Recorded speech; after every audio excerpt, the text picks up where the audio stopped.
And I've went into a lot of this in my books, the different versions of the dreamer dreams a dream, life is an illusion. Have you ever woken up and felt like you've been somewhere else, somewhere not quite a dream, not quite this world, but vivid enough to leave an imprint on your soul? Most people dismiss it as just another night's rest. But what if sleep isn't just rest at all? What if it's a departure, a nightly journey into a deeper realm where your consciousness moves freely, untouched by the weight of time or gravity? The hidden journey of the sleeping mind. What happens to your awareness when your eyes close and the world fades into silence? Science might tell you that the brain enters cycles, that chemicals wash over your neural pathways, and that REM sleep brings dreams. But there's another story, an older one. Sleep was never seen as a passive state. It was understood as a passage. In Egypt, it was a rehearsal for the afterlife. In Vedic philosophy, it was a time when the soul, or Atman, returned to the source. Even in Plato's dialogues, sleep was tied to the soul's capacity to remember higher knowledge, glimpsed when it temporarily leaves the prison of the body. And this brings us to something radical. Your consciousness doesn't just shut off when you sleep. It shifts. It slips into the background, detaches from the physical world, and enters what some have called the astral plane, the dreamscape, or the inner realms. This is not metaphor. It's a real, felt experience for many who pay close attention. There's a reason why the most profound spiritual insights often come after deep sleep or within dreams that feel more real than waking life. Think of consciousness like a light. During the day, that light shines outward. You use it to see the world, to read, to work, to navigate relationships and routines. But at night, that light turns inward. It moves through doors you didn't know were there. And this inward movement is where everything changes. Because once you begin to notice where that light goes, you start to realize that waking life is only a sliver of what's possible. Let's pause here. Why don't we notice this more often? Why don't most people wake up remembering these extraordinary places or messages? It's because we've been taught to forget. The modern world is built to distract you. Screens glow late into the night. Alarms jar you into the day, and the sacredness of sleep is buried beneath the urgency of productivity. But sleep is one of the last natural temples left. In it, your soul walks freely. Have you ever had a dream that felt more real than reality? One in which you knew things you've never learned, where emotions had a weight you couldn't explain, or where you saw people who had long since passed away. These aren't hallucinations. They are echoes of your consciousness accessing what some call the Akashic field, a kind of spiritual library that contains every thought, feeling, and possibility in existence. Carl Jung believed dreams were the unconscious speaking in symbolic language. But more than that, he sensed that within dream states, we sometimes touch the collective unconscious, a field of shared human experience that exists beyond space and time. What Jung couldn't fully describe, mystics have whispered for centuries, that dreams are bridges, that sleep is not a pause, it's a portal. And here is the part that begins to shift your reality. Once you start noticing these patterns in your sleep, those fleeting images, recurring symbols, or strange synchronicities upon waking, you'll realize that your consciousness has a life of its own. It has a memory, it has an intelligence, and it's trying to show you something. You may begin to notice that certain dreams feel like teachings, that you return to the same places night after night, as if your soul is enrolled in some hidden school. You may even feel a presence, a guide, a teacher, or an unseen companion who only appears when your waking mind is turned off. This isn't fantasy. It's the other half of your reality revealing itself, and when you wake up, something lingers, a feeling, a knowing, maybe a symbol or a word that repeats itself in the hours after. This is the afterglow of your nightly travels. Pay attention to it. Write it down. Sit with it. Because the more you honor these traces, the more your consciousness will begin to recall what it already knows. You see, consciousness doesn't belong to your body. It uses your body. But during sleep, when the body is at rest, that consciousness roams. It gathers insights. It returns to places that remind it of its true origin. It realigns itself with the deeper blueprint of your life. And then it carries those impressions back with you, hidden in the folds of your morning thoughts, waiting to be noticed. Once you realize this, your relationship with sleep will never be the same. You'll stop rushing into it like an obligation. You'll begin approaching it like a ceremony. You'll prepare your body like a vessel, your room like a temple, and your mind like a gate. Because when you sleep with awareness, you wake with power. And more than that, you begin to see the waking world differently. You notice how dreamlike it really is, how people wear masks, how events repeat themselves, how thoughts shape reality. You'll start to sense that what we call real is just one version of perception, and that other versions are equally true, just hidden behind the veil of night. So the next time you drift into sleep, ask your consciousness to show you, not in words, but in presence, in symbols, in knowing. The journey begins when you decide to no longer sleepwalk through your own dreams. The subtle thread between worlds. There is something unspoken that happens in the quiet moment before sleep, a kind of shift in gravity that pulls the mind away from logic and deeper into intuition. This moment is not random. It is a threshold, a liminal space where your consciousness prepares to slip the bounds of ordinary perception. Once you learn to notice it, you'll understand that sleep isn't the absence of awareness, it's the expansion of it. This invisible passage has been honored for centuries. The Aboriginal people of Australia speak of the dream time, a sacred reality more foundational than waking life, where ancestral knowledge is passed down. Tibetan Buddhism refers to dream yoga, a practice where one becomes lucid in dreams to attain deeper spiritual realization. Even the Sufis, the mystics of Islam, believe that the soul travels during sleep to gather wisdom that the waking mind can barely comprehend. Each of these traditions points to the same mystery. The soul never truly rests. It journeys. And in this nightly journey, it follows a thread, a subtle, unbreakable connection between the seen and unseen. This thread has been described as a silver cord, a current of light, or a whisper in the dark. Whatever the metaphor, it represents the awareness that travels with you, even when your body lies still. You do not dissolve into nothingness in sleep. You re-enter a different layer of reality. The reason most people miss this is simple. We have forgotten how to listen. Our modern culture doesn't train us to explore inner space. It teaches us to conquer outer worlds, measure facts, and analyze data. But the realm of sleep isn't built of facts. It's shaped by feeling, symbols, and resonance. That's why dreams don't follow the logic of waking life. They obey a deeper intelligence. This deeper intelligence often speaks in metaphor, a staircase that never ends, a door that leads to light, a voice you recognize but can't name. These are not just random fragments, they are signposts. They reveal the language of your own soul, and the more you engage with them, the clearer the language becomes. It's like tuning into a forgotten frequency that's always been there, humming beneath the noise. And that's where things start to get strange, in the best way. As your awareness sharpens, you might begin to remember things you never learned. Places you've never visited might feel familiar. Conversations in dreams might offer answers you've been seeking for years.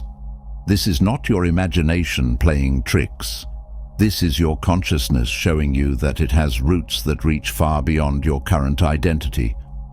What we call the subconscious is not merely a vault of old memories. It is a map of your multidimensional self.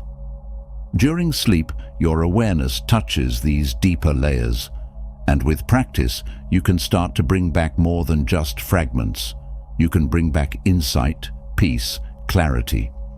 In time, sleep becomes a form of guidance. Some may call these experiences lucid dreaming. Others may speak of astral projection or soul travel. But even without labels, you know when something real has happened. You feel it. Your body may remain under blankets, but your awareness returns with an undeniable residue, a knowing that something beyond the ordinary took place. This knowing reshapes your waking life. You begin to question what's truly real. When you see how flexible dream reality is, how fast things shift, how thought instantly creates, you begin to see echoes of this same malleability in waking life. Reality becomes less fixed. You stop taking everything at face value. You understand that perception is a creative act. This understanding doesn't make you detached from the world. On the contrary, it makes you more alive in it, because now even mundane moments shimmer with mystery. You catch patterns in conversations. You notice when someone in your dream appears in your life the next day. You start to experience what Jung called synchronicity, meaningful coincidences that suggest a hidden order behind events. These are not tricks of the mind. They are signals from the deeper fabric of existence, and they begin, always, in the quiet of night. Here's something few talk about. During sleep, your soul rehearses.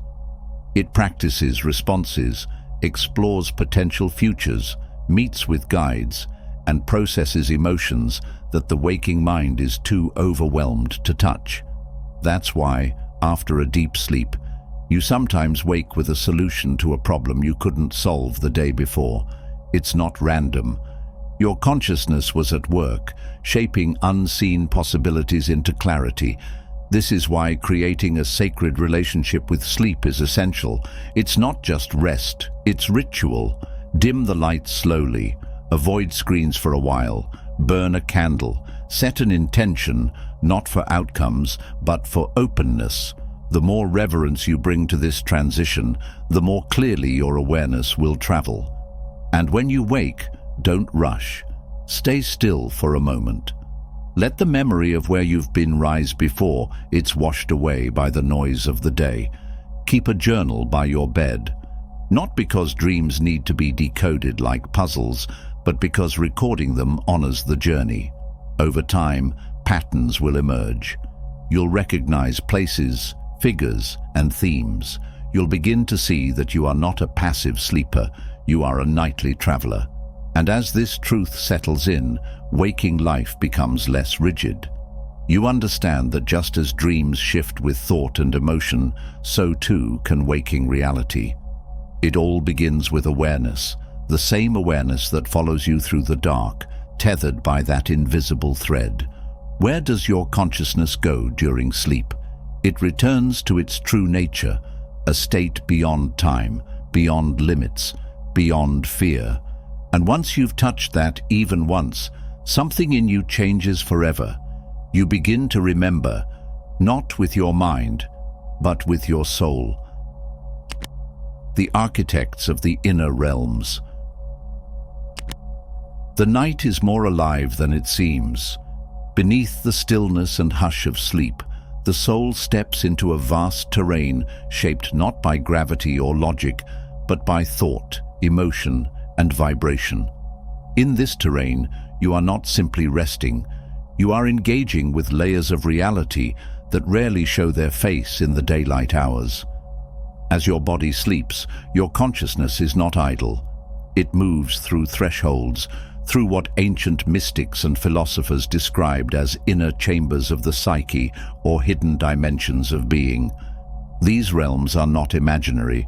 They are constructed by energies you interact with constantly, even if unconsciously. And what's astonishing is that many of these realms are not entirely your own. Imagine a great hall of dreamers, people across time and space, whose consciousnesses meet in shared spaces of experience. This idea may sound like fantasy, but it aligns closely with theories from quantum physics, Jungian psychology, and esoteric traditions. Carl Jung called it the collective unconscious, a reservoir of symbols, instincts, and memories shared by all humans. When you dream, you're not just visiting your inner world. You're brushing up against a collective field where minds intersect and exchange in ways that waking speech cannot touch. This might explain why you dream of someone you haven't seen in years, only to hear from them the next day, or why strangers in your dreams seem to carry messages that resonate with eerie precision. Consciousness, during sleep, becomes a magnet to archetypes, unresolved energies, and even other consciousnesses moving along similar frequencies. But who shapes these realms? Who builds the architecture of your nightly journeys? The short answer, you do. But not you, the personality who walks through daily life checking off tasks and responding to emails. The deeper you, the dreamer behind the dream. This part of you doesn't rely on five senses. It doesn't measure time in hours. It speaks a language of symbol and feeling. And during sleep, this self builds realities with the ease of breath. Think of it like this. Your waking mind is a lighthouse, beaming focus in one direction. Your dreaming mind is the ocean, vast, deep, and teeming with forms that rise from the depths. What floats to the surface each night is never random.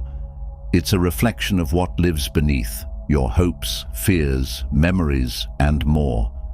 And behind all of it is something watching, guiding, and occasionally nudging you toward insight.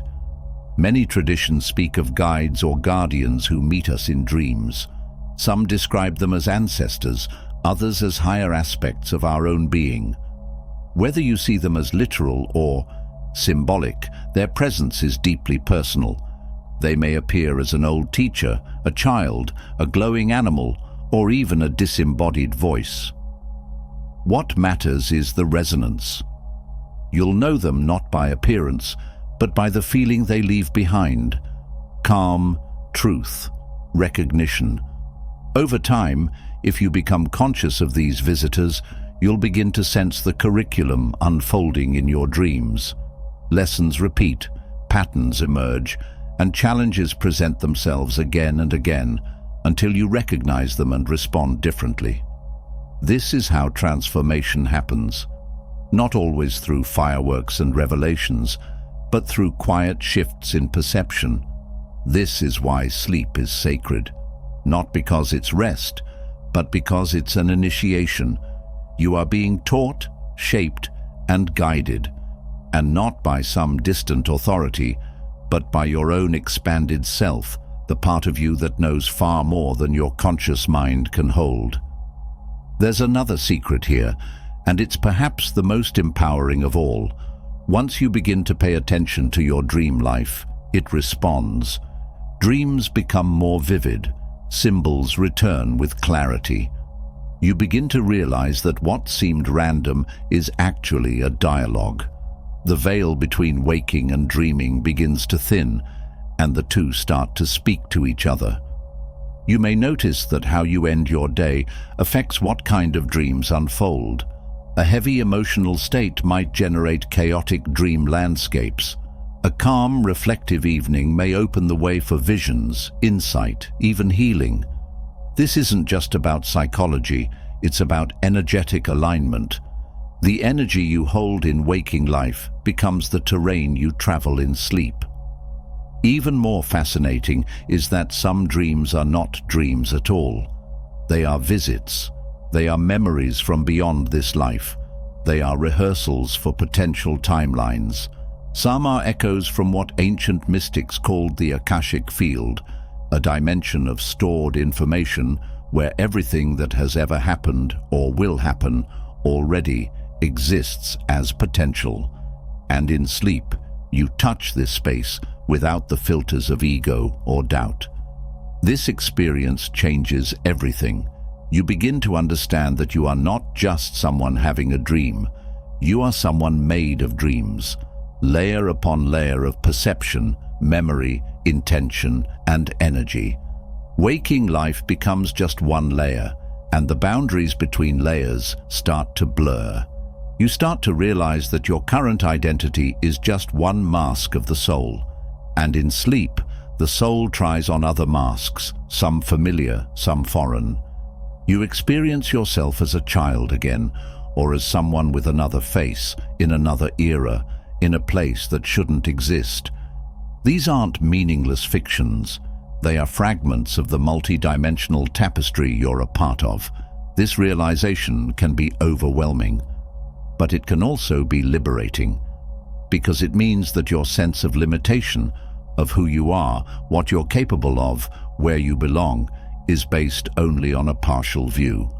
You are not confined to one life, not even to one timeline. You are more than a name, more than a body, more than a story.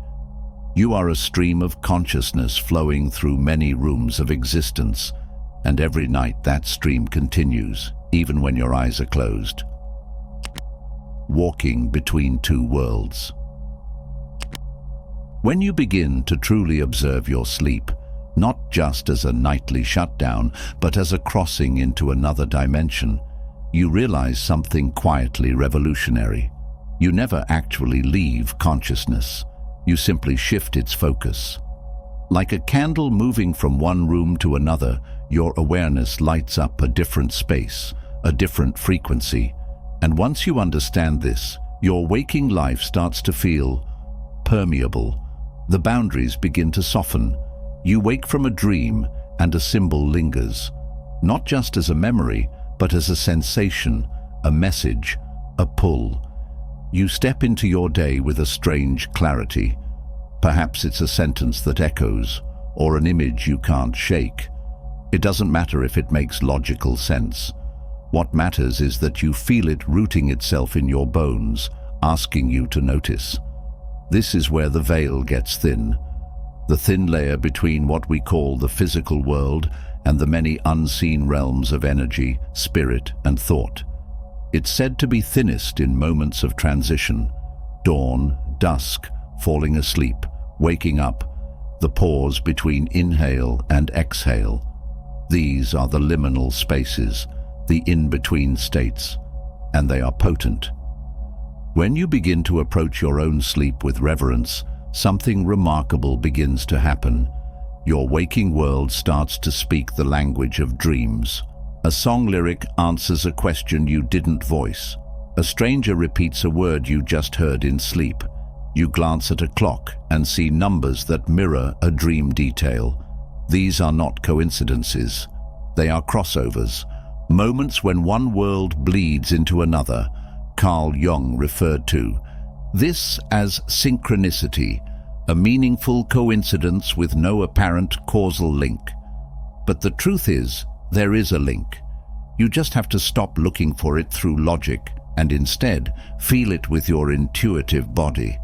Because dreams don't speak in facts, they speak in vibrations. This shift isn't only mystical, it's practical. Once you know that your consciousness remains active even as your body rests, you stop seeing rest as passive. Sleep becomes intentional. You begin to ask better questions before you close your eyes. You might invite clarity. You might seek healing. You might offer gratitude. These aren't rituals of superstition. They're keys that open doors in the psyche. And the psyche responds. People who develop this inner dialogue often begin to notice an internal guide, call it a voice, a feeling, or a presence, that helps filter the messages of the dream world. This guidance often comes in the form of recurring images, symbols, or emotional landscapes. Over time, these fragments begin to make sense, not always through analysis, but through experience. You don't have to figure it out, you just have to witness it. For example, if you dream of water each night, sometimes a calm ocean, other times a raging storm, you begin to feel its meaning intuitively. You understand that water is emotion, memory, depth. If it's turbulent, you're being shown where you've avoided your own pain. If it's still, you're being reminded of peace. This type of wisdom doesn't come from textbooks. It comes from paying attention to your own inner myth. Myths, after all, are not relics of the past. They are templates of the human journey. In dreams, you often live out versions of them. You fight dragons, search for keys, lose yourself in forests, fall from heights, or fly toward the stars. These are not fantasies. They are psychic enactments of your growth, your wounds, your potential. And every time you walk through one, your waking self is subtly changed. Eventually, you start to live more consciously during the day because you understand you're preparing for what happens at night. You become more honest with yourself. You handle your emotions more carefully. You listen more deeply because you know that the version of you who steps into sleep will be shaped by how you move through the world when awake. This realization reshapes your habits. You stop flooding your senses before bed.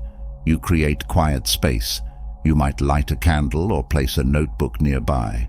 You invite the dream world in, not as a passive viewer, but as a traveler returning to a sacred space. And the more you do this, the more vivid the landscape becomes, more lucid, more alive. Some people begin to lucid dream, not just by chance, but because they have built a bridge between states of consciousness. Lucid dreaming isn't just about flying or changing scenery at will. It's about awareness. It's about walking through your inner realms with the same presence you try to carry during the day. And this presence begins to teach you something profound. You are never just the dreamer. You are also the dream. In ancient Egyptian teachings, they believed that each night the soul left the body to travel through the duat, a complex underworld full of trials and revelations. What's important isn't whether this was literal.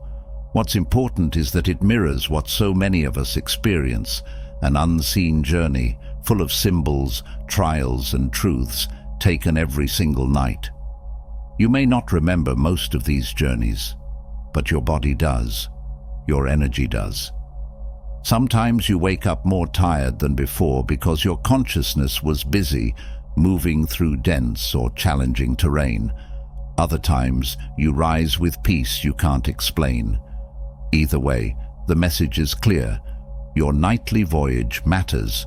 To dismiss dreams as nonsense is to turn away from one of the greatest gifts you were born with. The ability to travel inward, to learn from invisible spaces, to be shaped by something beyond words. Consciousness doesn't end when the lights go out. It just switches frequencies. Time doesn't flow there. It bends. There's a strange shift that happens when you start to notice the nature of your dreams, how time stretches, collapses, reverses. A single moment might feel like an hour. Entire lifetimes can play out in the span of a nap. What this suggests isn't just that dreams are strange.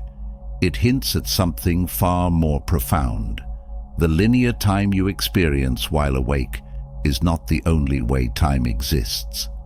And during sleep, your consciousness steps into a space where time obeys a different rhythm.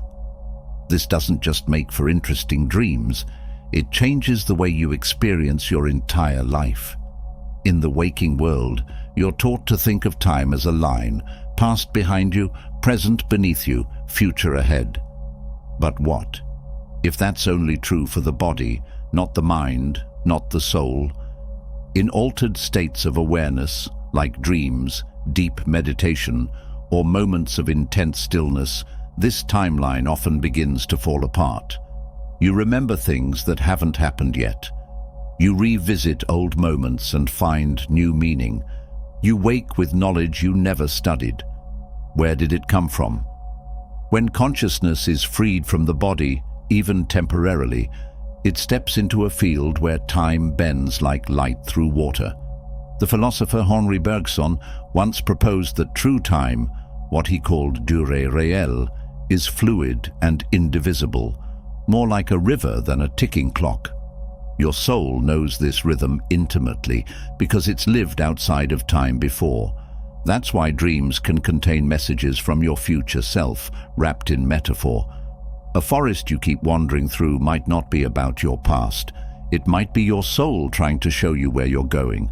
You may feel confused in the moment, but later, when life unfolds in just the way your dream hinted, you begin to trust the language of the inner world. This bending of time is not just mystical, it's also practical. Because once you realize that your consciousness can access non-linear insight, you stop being trapped by fear of the unknown. You begin to approach your future not as something to worry about, but as something you're already in dialogue with, especially during sleep. That's the real secret. Your future is not waiting, it's whispering. When people start to record their dreams consistently, they often notice something remarkable. Dreams they dismissed as odd nonsense years ago suddenly make sense. Something they dreamed in 2018 only clicks in 2025. These aren't flukes. They're evidence of how consciousness explores time like a sphere rather than a line. And every night, whether you remember it or not, you step into that sphere. Even memory begins to reshape itself when you see time this way. The dreams where you meet a loved one long gone, the ones that make you wake up in tears, feel more real than photographs. It's because your consciousness truly met them again, not in fantasy, but in that shared dimension beyond linear time. These reunions aren't imagined. They are remembered in the soul. Some traditions refer to this as the astral realm. Others simply call it the inner world. What matters is not the name, it's the experience. And if you've ever had a dream that changed the course of your life, you know exactly what this feels like. Lucid dreamers often describe entering states where the past, present, and future seem to coexist. They walk through ancient ruins and futuristic cities in the same breath. They ask questions and receive answers they couldn't have known. They wake with inventions, solutions, poems. This is not because the dream creates something new, but because it reveals what the conscious mind forgot it already knew. One of the most overlooked aspects of this altered time perception is healing. Wounds from childhood can be revisited in sleep, not just relived, but re-experienced with new understanding. You might dream of your younger self not as a flashback, but as a meeting. You might hold her, speak to her, and offer her the love you didn't have then. These dream encounters are not symbolic. They are real on the level where your inner self lives, and it's not only the past that gets rewritten, it's also your current limitations. During sleep, your consciousness may reach into future versions of you who are stronger, freer, more whole. You may not remember the dream, but you wake up feeling clearer, calmer, more grounded. That's not an accident. You just spent the night learning from the person you are becoming. This is why your relationship to sleep begins to shift when you realize what's really happening. You no longer see it as shutting off. You understand it as stepping into a different layer of reality. A layer that folds time like paper and lets you read between the lines of your life. Eventually, this shapes how you live during the day. You start paying attention to moments of déjà vu, not as quirks of the brain, but as echoes of what your consciousness already visited. You trust your hunches. You pause before big decisions and check in with your inner knowing. You realize that dreams are not just reflections of your mind. They're previews, reviews, and rewrites. What all this leads to is a deeper sense of co-creation with life itself. You are not waiting for time to pass. You're learning to move through it differently. You are becoming an active participant in your own unfolding during sleep and while awake. The dream world is more real than you've been told. At some point in this journey, a quiet shift occurs. You stop asking if your dreams mean something and start, wondering if your waking life does. That moment changes everything, because the more you pay attention, the more you notice something odd.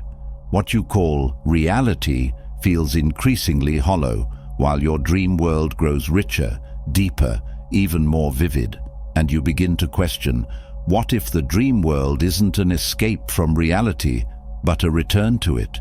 Many ancient cultures never separated dreams from daily life. The Aboriginal people of Australia speak of dream time as the original layer of existence, where ancestors, symbols, and spiritual truths reside, shaping all that follows in the material world. The dream wasn't a fantasy, it was the foundation. The outer world was simply its shadow. Modern psychology hints at the same mystery.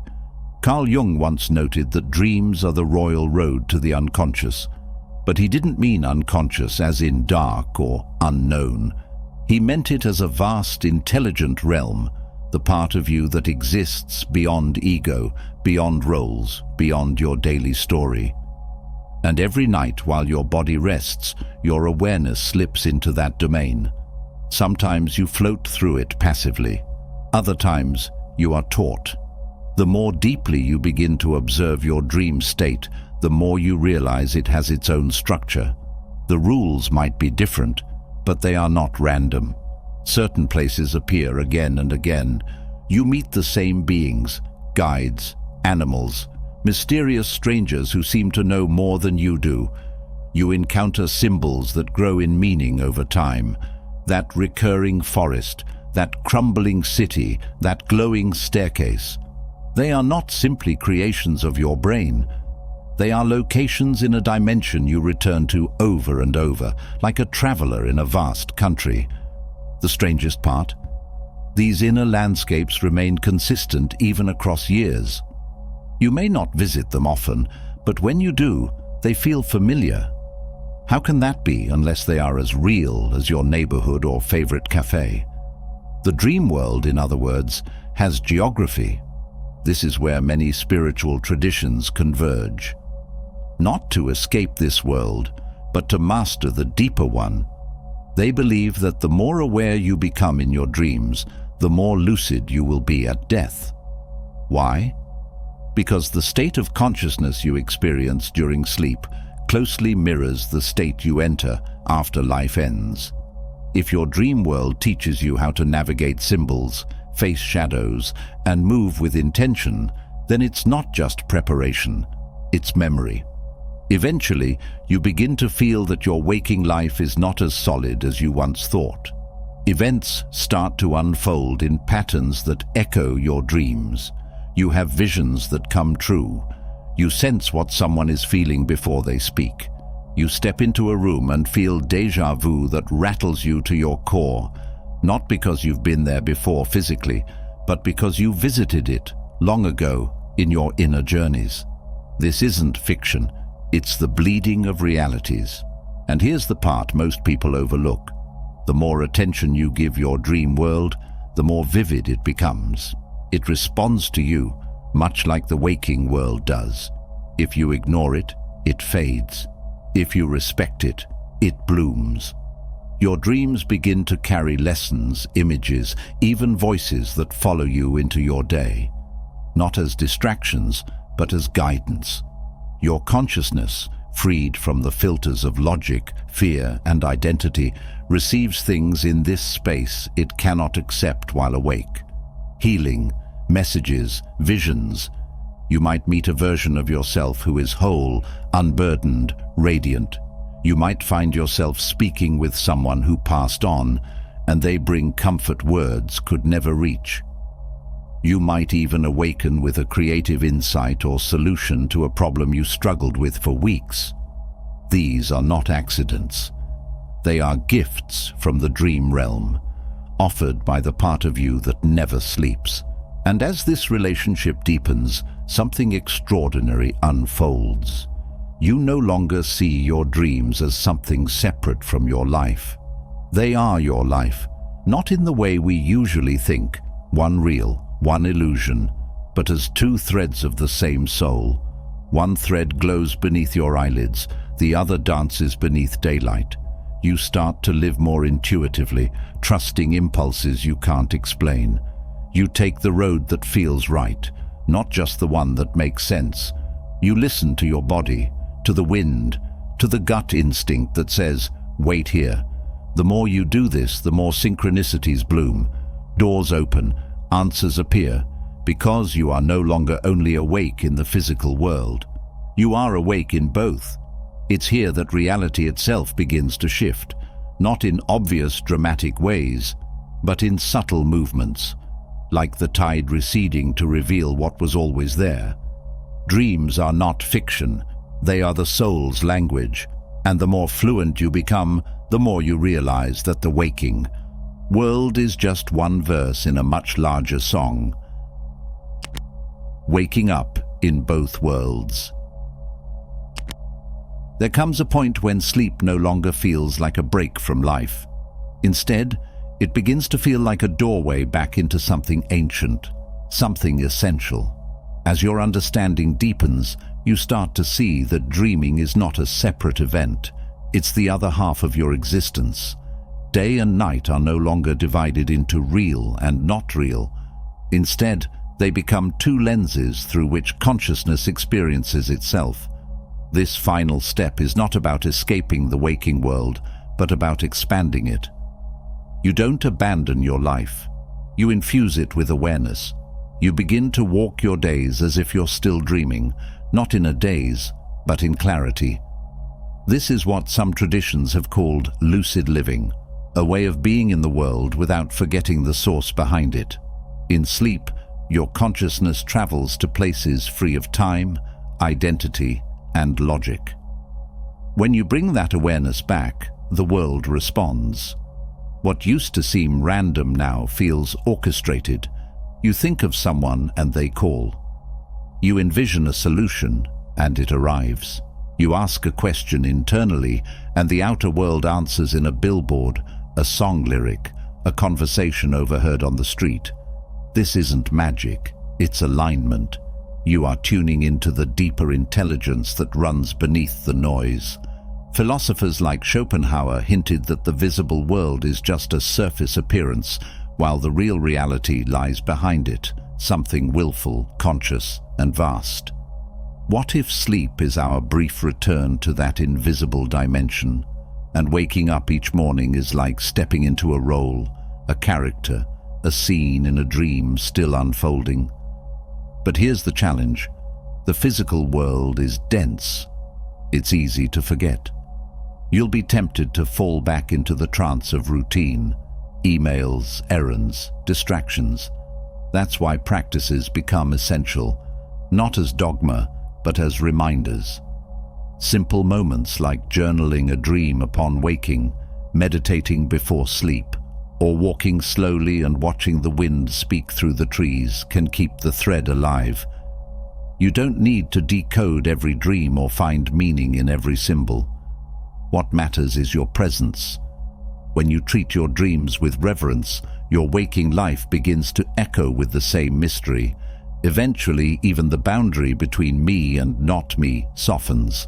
You feel less like a separate observer and more like a participant in something shared. A field, a rhythm, a dream that dreams you back. This is where the greatest shift happens. The fear of death begins to dissolve. Because each night you've practiced letting go, you've tasted what it means to leave behind identity, story, and control, and you've returned. So when the final sleep comes, it no longer feels like the end. It feels like going home.